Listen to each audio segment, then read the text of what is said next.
The mining outpost of Caro's 9 was never meant to be beautiful. It squatted on the edge of a red-brown canyon like a rusted scar, all steel platforms, exposed conduits, and humming generators fighting back a poisonous atmosphere. Humans and aliens worked side by side there, not out of friendship, but necessity.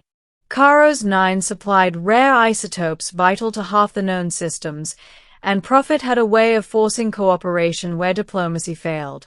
Jonah Mercer had been on Caro's 9 for 6 months, and every day felt longer than the last. He was a human contract security specialist, former planetary infantry, now reduced to guarding drill sites and escorting scientists. The pay was good, the danger constant, and the respect uneven. Many alien species still viewed humans as reckless Deathworlders, useful in emergencies, disposable otherwise. Jonah didn't care. He kept his head down, did his job, and planned to leave when his contract ended. That plan died the moment the explosion hit. It started as a routine escort. A small research team was surveying unstable crystal formations near the canyon edge. Jonah walked point, scanning the terrain, while the others followed. One of them lagged behind, a young alien female from the Lyrathi species. She was smaller than most of her kind, her bioluminescent markings faint, her movements hesitant. Jonah remembered her name was Scylla, a junior xenogeologist, fresh off her homeworld, clearly overwhelmed by frontier life. "Stay close," Jonah muttered over his shoulder. "This ground's not stable." She nodded quickly, clutching her data pad. The first warning came as a deep vibration beneath Jonah's boots. He froze, raising a fist. "Hold." Too late. A seismic charge, old, buried, forgotten from a previous corporate war, detonated beneath the canyon wall. The ground erupted in fire and stone.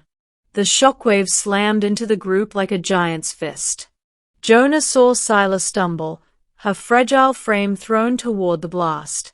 Instinct took over. He dove. Jonah wrapped his armored body around her, twisting so his back faced the explosion. The world became white heat and deafening sound. Shrapnel tore through his armor. The impact hurled them both through the air.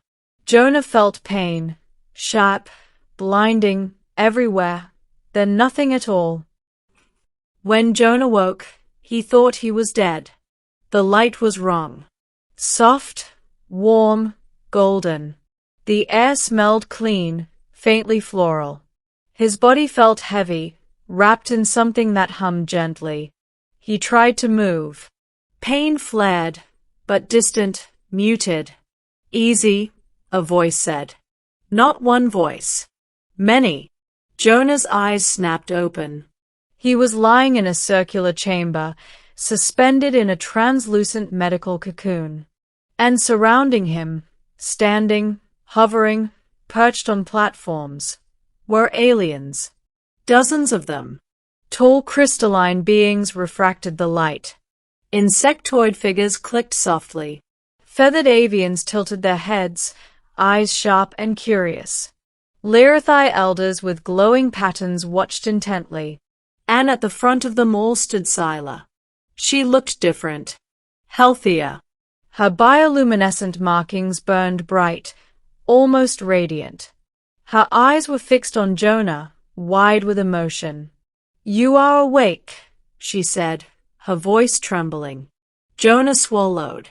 "Either that, or I finally lost my mind." A ripple of sound moved through the chamber, alien equivalents of laughter, surprise, disbelief. "Where am I?" Jonah asked. "And why does it look like a galactic council meeting?" Scylla stepped closer to the cocoon. "You are aboard the Concord vessel Aurelian. You have been unconscious for 11 cycles." 11? Jonah frowned. "I should be dead." "You should be," one of the elders said gravely. "Your injuries were catastrophic." Jonah glanced down at himself. His armor was gone, replaced by medical interfaces. Then why am I not? Scylla lowered her head. Because you shielded me. They told him everything over the following hours. The explosion had been far worse than initial scans suggested. Jonah's body had absorbed lethal levels of energy and shrapnel. Every medical system on Caro's 9 had declared him unsalvageable. Scylla refused to accept it. Against protocol, she sent a distress signal not to corporate command, but to the Concord, the loose alliance of advanced alien civilizations. Her people had influence there. Enough to ask for something unprecedented. They diverted a Concord medical arc. They brought Jonah aboard. Why? Jonah asked quietly. I'm just a contract guard. Scylla's markings pulsed softly. You are the one who chose death so I might live. An elder stepped forward, his form tall and luminous. Among many of our cultures, such an act is sacred. You did not calculate odds. You did not hesitate. You acted. Jonah exhaled slowly. I just did what any decent person would. The chamber fell silent. Your species fascinates us, the elder continued. Humans evolve on a world designed to kill them, yet you extend that defiance outward. You shield others with your own bodies. Again and again, our records show this. Jonah looked at Scylla. You called all of them, for me. Yes, she said simply. And they came. Recovery was not quick. Jonah spent weeks in the cocoon, then months relearning how to move, how to bear weight, how to exist in a body that had been rebuilt cell by cell using alien science far beyond human medicine. He was never alone. Scylla visited every day. Sometimes she talked about her homeworld's oceans, about her fear during the explosion, about the guilt she felt watching Jonah burn for her sake. Sometimes they sat in silence, watching the stars drift past the viewport. You don't owe me anything, Jonah told her once. I chose that. I know, she replied. That is why it matters. As Jonah grew stronger, the Concord representatives returned. They offered him things he never imagined. Citizenship beyond Earth. Advanced education. Command roles. A place among the stars. You are proof, the elder said, that humanity is more than a dangerous anomaly. You are bridges. Jonah considered it all carefully. Then he asked one question. What happens to Scylla? The chamber stirred. She will return to her people, the elder said. Her career will be altered. She carries the mark of your sacrifice. Jonah looked at her. She avoided his gaze. You want to go back? He asked gently. She hesitated. I do not know where I belong anymore. Jonah made his decision. The day Jonah Mercer walked unaided into the Concord Assembly chamber, silence followed him. I'm not a hero, he said, voice steady.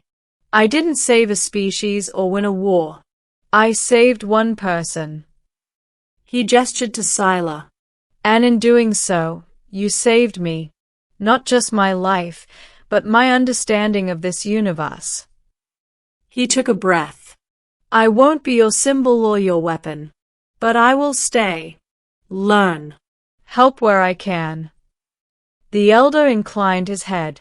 On one condition. Jonah raised an eyebrow. That the one you saved remains by your side. By her choice. All eyes turned to Scylla. She stepped forward, her glow bright enough to light the chamber. She reached for Jonah's hand. I choose to stay, she said. Years later, the story spread across systems. Of the human who threw himself into fire without hesitation. Of the alien girl whose life changed the course of interstellar trust.